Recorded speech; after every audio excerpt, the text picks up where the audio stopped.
And while Special Counsel Smith plows ahead on January 6th, Republicans in Congress are already hard at work on their counteroffensive.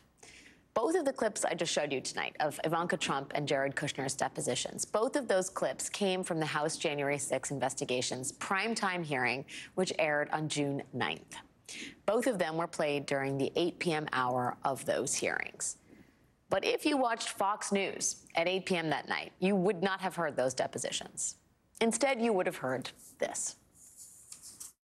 Good evening and welcome to Tucker Carlson. You know, it tells you a lot about the priorities of our ruling class that the rest of us are getting yet another lecture about January 6th tonight from our moral inferiors, no less.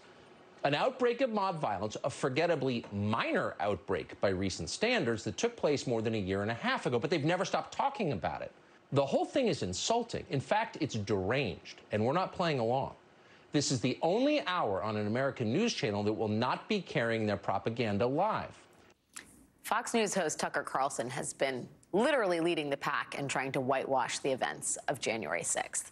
He produced a 3-part documentary series called Patriot Purge to try to suggest it was all a false flag operation.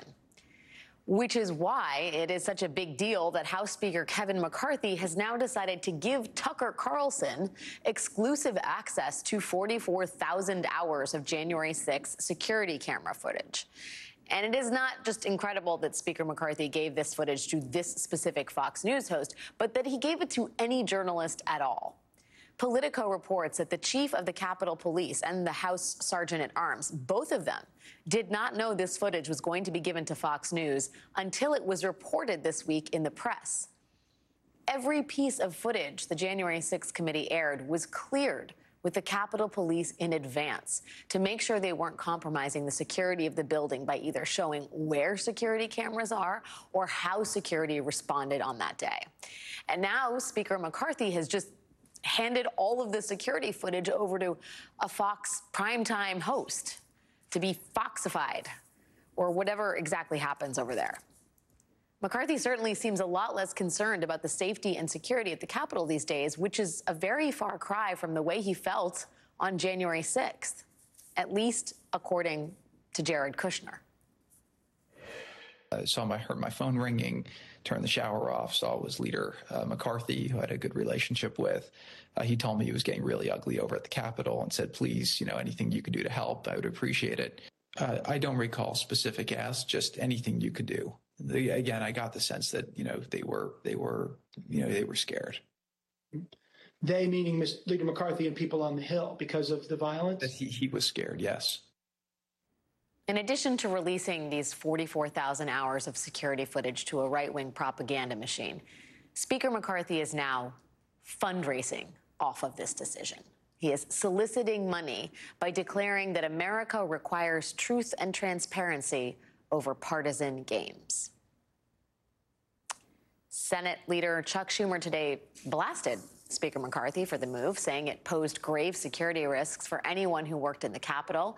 And this afternoon, Congressman Bennie Thompson, the former chair of the House January 6th committee, he gave a private presentation to House Democrats about what this all means. Joining us now is Bennie Thompson, the Democratic congressman from Mississippi and former chairman of the January 6th committee. Congressman, thank you for making time to be here. We really appreciate it. And I just would love to get your first thoughts and the reaction from inside the Democratic caucus about the decision on the part of the Speaker of the House. Well, thank you very much for having me, Alex. Let me just say that the Democratic caucus in its entirety was absolutely flabbergasted that the Speaker would make 44,000 hours of video available to any news media without any standards, any protocols, or any notification of Leader Jeffries or House administration or anybody. Democrats, just like others, heard about it in the press. So that's not how you do it. We put ourselves at risk as a country, as congresspersons in the Capitol. There were a number of items that our committee put together as we viewed all of this material. We set up a separate section to be viewed by individuals who have been cleared. Each one had a password to look. We worked out with the Capitol Police to make sure that we did not compromise security at any point. It's clear now, as far as we know, there's the possibility of security risk because cameras are located in a lot of areas. As you know, a lot of us had to be marshaled out of the Capitol during the insurrection.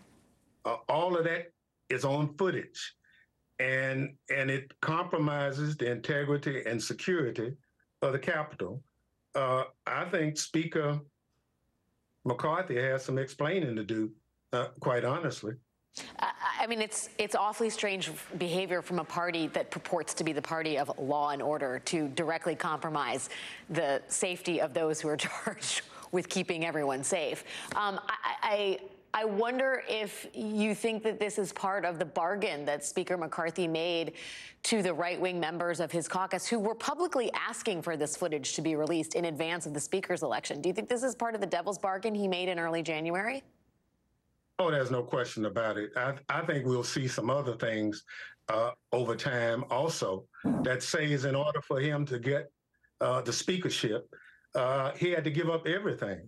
And as you know, Fox News was one of the major networks promoting the big lie. It's coming out in the Dominion voting case that they knew specifically that the election had not been stolen, but they kept repeating the big lie. And so now you give the footage to the big lie station so they can do the damage that they have been talking about all the time. Look, the men and women who protected us, Alex, they did a yeoman's job. Over 150 were absolutely hurt. Some are still off work. Some lost their lives. And the men and women who work in the Capitol every day deserve the best security possible. By giving this video to Fox News or network, Tucker Carlson or whomever, is clearly a dereliction of duty of the Speaker. And at some point, I hope nothing happens, but he needs to be made accountable for what is clearly something that puts the security of the United States Capitol at risk. There's also just beyond the security concerns, which are grave, there's also the idea that the Speaker of the House is willingly handing over government footage to, I don't even want to use the word news to describe what Fox is, but a propaganda machine, effectively, and what precedent that sets. I mean, should other outlets now request this footage too? Is that the way to combat? I mean, what is your suggestion to people in the media here? Well, first of all, we set protocols in place to look at the footage. We worked it out with the Capitol Police. We did it in a manner that would not compromise security at all. My understanding is the Capitol Police didn't know that the footage had been released or made available to Fox until they read about it in the press. That is not how you do a security-related issue. The chief of the Capitol Police is a qualified individual. We worked with him. It was a good relationship between our committee and the Capitol Police. And to my knowledge, we never had a single breach of that protocol while we had the film in our custody.